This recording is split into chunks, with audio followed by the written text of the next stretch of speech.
Price tags are changing in Grand Theft Auto Online. Vehicles like the Oppressor and the Ruiner 2000 are becoming way cheaper in price, where vehicles like the Deluxo are getting more expensive. In today's video, we're going to be asking the question, is it worth it to get the Ruiner 2000, or is it still an absolute waste of your money? Let's get into it.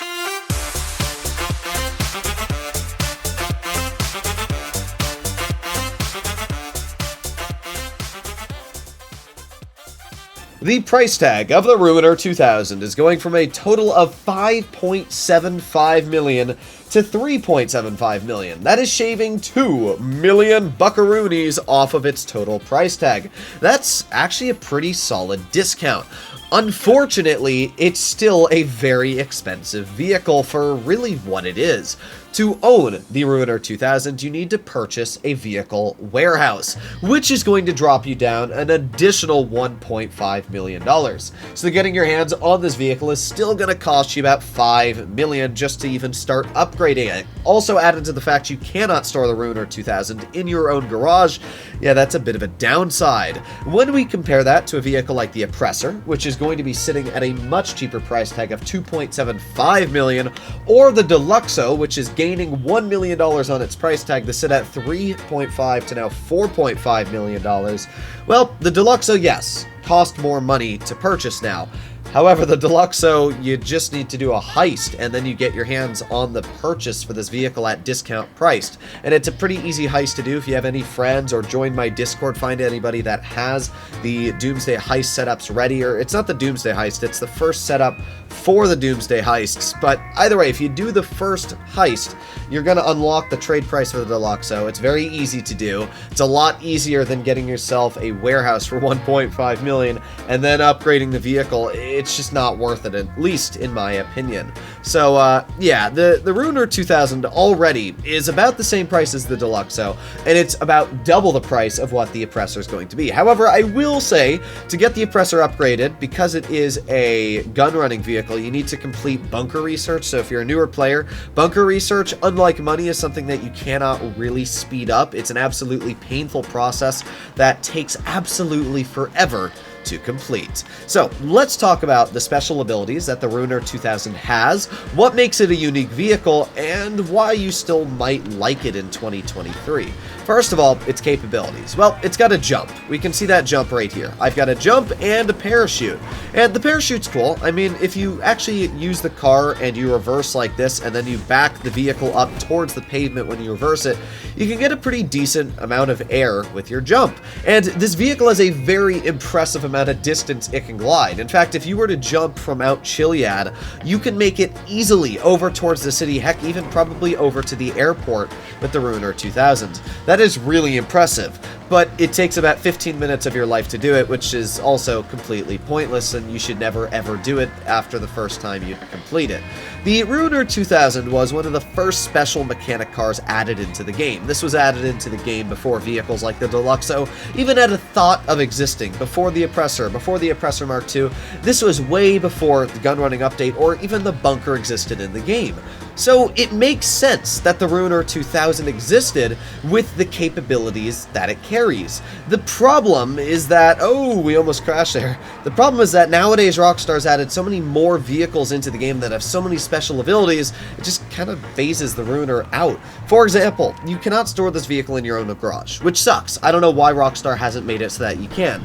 Not only that, but the Ruiner 2000 only features 8 missiles. Those 4 missiles on each side you see at the bottom there are its. You cannot get any more missiles than those 8 it has. So to get it back and to have more missiles available, you have to despawn the vehicle and then call it back in. Add that into the fact that the Ruiner 2000 cannot survive more than any missiles. I mean, for example, I'm just going to chuck a grenade at this vehicle very quickly. It will not survive that grenade. When you add all these things into the fact, why would I ever drive a Ruiner 2000? I mean, it's just pointless. If Rockstar gave the Ruiner the ability to survive 1 or 2 missiles, it would be a decent vehicle. If Rockstar gave the Ruiner the ability to to, I don't know, have some sort of rocket boost when it jumps. If it had a lot more capabilities, or the price tag was, heck, $2 million. If it was just a flat $2 million, I'd say it's worth it. But the fact that it's still $4 million is just too much money for me. For example, let's compare the Ruiner 2000 to the Deluxo. The first thing about the Deluxo that absolutely makes the Ruiner pointless is this. I don't need a parachuting capability when I can just hover. I can stop the Deluxo in mid-air like this and just sit here for as long as I want. I mean, you can't do that in the Ruiner. It's just a flat fact you can't, which is a bit unfortunate. The Deluxo also has just as good homing missiles as the Ruiner. You can fire these missiles, they will hit every single time, no matter what. Anything that you see, boom, they will hit. Because of that, there's not really much of an advantage for the Ruiner 2000's missiles, and I should also add into the fact that the Deluxo has more missiles than the Ruiner 2000 by quite a bit. I think the Deluxo stores 26 or 30 missiles. It's something around that ballpark, which is a lot. It's a lot of missiles. So it holds more missiles. It has the same missiles. It's also a lot faster in the air. This thing flies at about 88 miles per hour, I think it was, or somewhere around 80 miles per hour in the air, which is pretty fast. You can see us on the map. We're not slow. It's definitely not the fastest mode of transportation. The Oppressor and the Oppressor Mark II are faster at moving across the map than the Deluxo, but still, it's pretty impressive that this vehicle can fly. When you add that into the fact that the Deluxo also, on ground, drives at a top speed of 127 miles per hour, making it one of the fastest sports classics in the game. And as I said, its price tag's only a little bit more when you add in the fact you don't actually need a facility to own this vehicle, and all you need to do is a heist. I personally believe that the Deluxo is just a flat win over the Ruiner 2000. I really don't see any world where the Ruiner 2000 is still a viable vehicle to purchase. The final vehicle I really wanted to compare the Ruiner 2000 to was the Oppressor. Now, I should also point out that these two vehicles here do not survive any missiles, but that makes sense. The Oppressor is really just the better Deluxo, and not only Deluxo, but as well just the better Ruiner 2000s. For example, the speed on the Oppressor is incredibly fast. You can see here I'm using my rocket boost, and we are easily, as you read on the speedo there, going over 140 to 150 miles per hour on average. Not only do you have this incredible speed capability with the Oppressor, but you can fly. And you can fly very, very fast. And unlike the Ruiner, this is a gliding. It's not really with a parachute where you're just slowly falling without much to do. This thing actually can fly very, very fast across the map, as you can see. And as long as you touch a building here or there, you get your ability back, as you can see, and then you're just flying in the air again.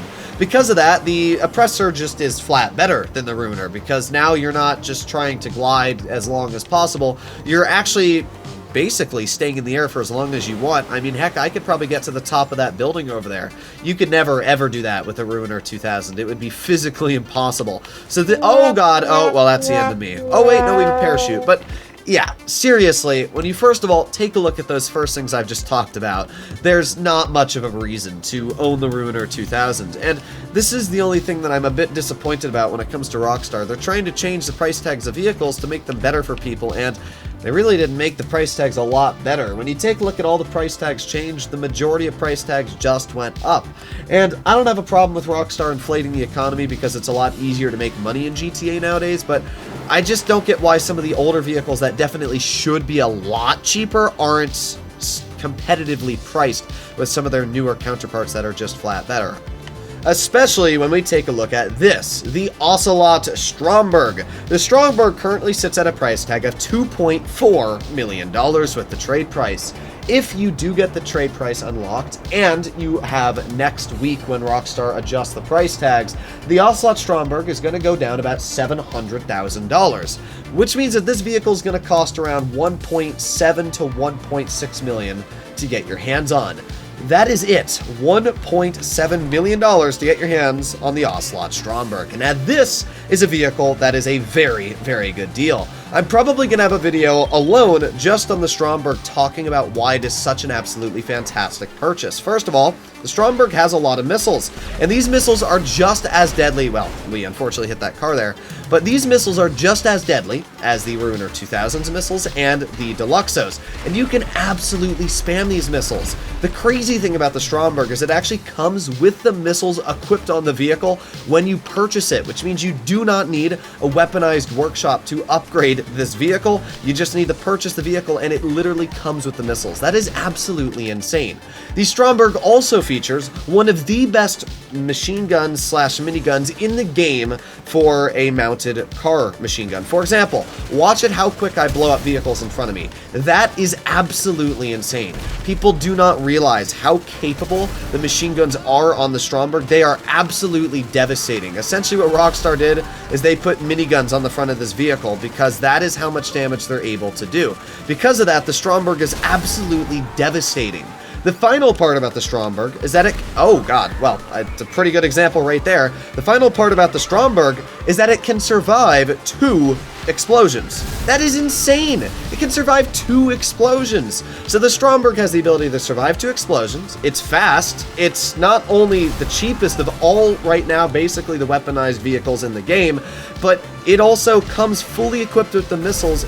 I mean, the Stromberg is absolutely amazing. It is by far one of the best purchases in Grand Theft Auto Online, especially if you're a newer player. We have arrived at the ocean. At this point, all we need to do is put ourselves into submarine mode, as you can see. And there you go. And the coolest part about submarine mode, you can frickin' shoot torpedoes underwater. The Stromberg is just such a cool vehicle. Yes, there are people in the comments that are going to argue that the Toreador is much better than the Stromberg. And yes, it is. It's faster underwater, it can survive more missiles, and the missiles are better than the Strombergs because it has unlimited missiles. However, the reason the Toreador is kind of useless is because they're increasing the price tag to $4.25 million in the next update. And yeah, that's a pretty big increase in price tag, where the Stromberg's going to be about $1.6 million. This is an absolute steal of a vehicle to purchase in the game. It's fun to drive, it's cheap, you can pick up 3 of these for about the same price as a Toreador. Personally, I think this is a super underrated vehicle, and a lot more people should definitely think twice about picking one up. Hopefully, you enjoyed today's video, and if you'd like to see more like it, please consider smashing that subscribe button down below. Don't waste your money on a Ruiner 2000. It is an absolute waste. Bye-bye.